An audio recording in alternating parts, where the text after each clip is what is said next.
قال عليه الصلاة والسلام كما في الحديث المخرج في السنن المسند: في آخر الزمان أيام تسمى أيام الصبر، والقابض فيها على دينه كالقابض على الجمر، وأجر العامل فيها كأجر 50 رجلا.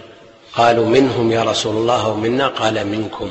هذه مع كونها تخبر عن واقع مر إلا أنها تشرح صدر المسلم للعمل والمدافعة. أجر 50 من الصحابة في آخر الزمان عند فساد الناس، أجر 50 من الصحابة، هذا ليس الأمر بالسهل ولا بالهين.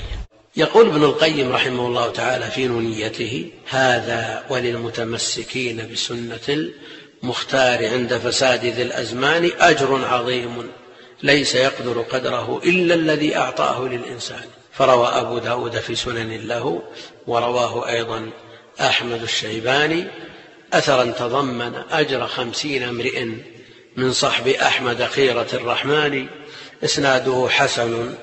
إسناده حسن ومصداق له في مسلم فافهمه فهم بيان. إن العبادة وقت هرج هجرة حقا إلي وذاك ذو برهان.